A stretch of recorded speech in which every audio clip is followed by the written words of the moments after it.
Hey guys, Mark with Precision Computing, here for video log number 3 for the Be Quiet Dark Base Pro 900 Star Wars, the Dark Side case mod. And I want to talk to you guys a little bit more about this Be Quiet Dark Base Pro 900 case. It's nice. There's some things I like, some things I don't like. So I'm going to go ahead and get right into it. I'm going to show you guys some things that I'm doing to improve airflow, and then I'm also going to show you what I've done to improve the inner aesthetics, and what I'm going to do after that will be in the next video, so let's come back. But stay tuned. I'm going to flip the camera around and show you guys some mods that I'm making to improve this case. Alright guys, so we're looking at the Be Quiet Dark Base Pro 900. This is the black version, as I've already showed you. I painted the surround pieces in a regal red.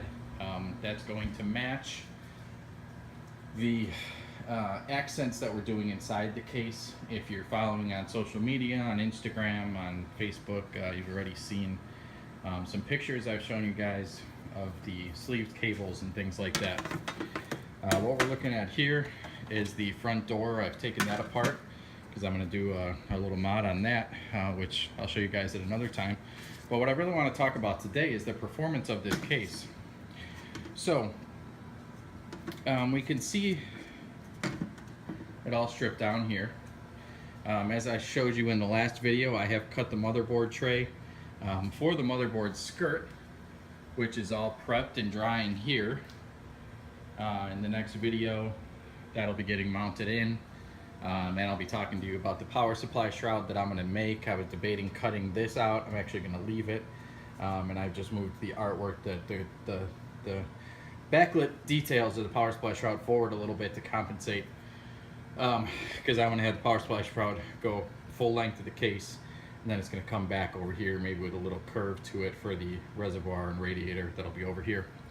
But when I was testing this case with the client's components, I was running mem test because he was seeming to have some memory errors. The PC was pre-built before I got it, and then we're basically doing the modifications to it. I've upgraded some of the hardware internally, but I was running mem test. I got errors right away on his memory, so I swapped in another set of RAM to test it out, make sure it was just the RAM, and everything was fine. But while the test was running, I was watching the temperatures on the CPU, and just, you know, it had the NZXT Kraken X52 CPU cooler on it, a couple of fans. It's a 7700K, and all it was doing was running mem test, and it was getting up to 55 degrees Celsius.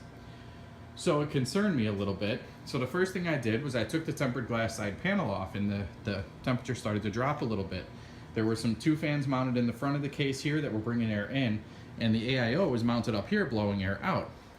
I took this front panel with the door off that goes in the front here, and the temperatures dropped down to about 37 degrees Celsius. So immediately I saw that there was a cooling problem with the case, because once this was opened up like this, where the fans could get direct air, and the top taken off so it could vent out properly, we saw an immediate drastic drop in temperature. I mean, you know, almost 20 degrees Celsius is a big deal. So I started looking into the case, and what it has is, this is where these little slots, you can see the light through there, is where these mesh pieces mount.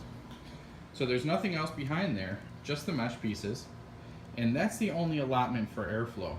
I'm not quite sure, except to maybe improve strength of this piece of plastic, why they left all this in here. You can see that from the bottom and the top, it's open, but that restricts 2/3 of the airflow coming through the case. And that's all the air that's coming through, because you have a front door here, and you have air coming through here to get to your fans that are right behind the front door to blow air into the case. The same with the bottom, is the same way, which I'll give you a preview of what I've done. And the top is the same way. So what I'm actually doing is I'm eliminating those inner plastic pieces as much as I can. There's some areas, like right here, where we have this support piece that I can't cut out.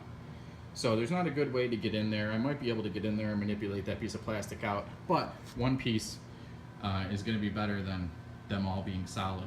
So what I've done is I've eliminated them everywhere that I could, and this is not going to be aesthetic at all. You're not going to see this. The mesh is going to go back over the front here. So if I have some lights inside the case, you may see a little bit more light come through. But what it's going to do is it's going to open up that airflow, you know, a good 70% more. So it's going to allow much better internal temperatures. It's going to allow much more air to be pulled in through the front, much more air to be exhausted through the top. I'm going to have the power supply mounting facing downward. So on the bottom piece here, I've removed the plastic around where the power supply is going to be pulling air in. It has nice feet, so it's elevated, and it's fully filtered along the bottom. So the power supply can pull all the clean air it wants and expel it right out of the rear through our new power supply bracket that we've made. So I think with that being those those mods being made to this case, it's going to improve airflow drastically, on top of the fact that we're already water cooling the entire system instead of just an AIO and an air-cooled GPU. So he was having some issues with temperatures before, so of course when modifying, it's not just about making a case look nice, it's not just about having your water tube straight, your sleeved cables, your fancy back plates. It's also about improving the case, okay? This is what we have to work with. We want to improve it, we want to make it better. Of course, by making the looks better on the case, we're making it look nicer.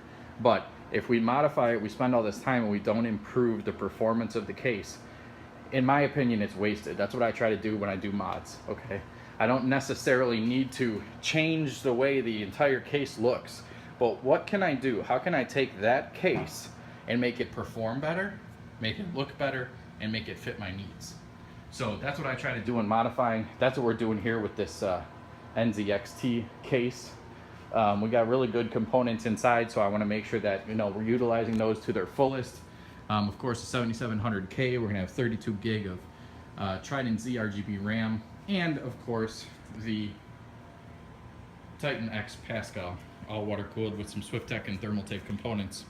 So we're gonna have a great performing system, a great setup. We wanna make sure that we utilize the most that we can from this setup. Thanks for watching video log number 3.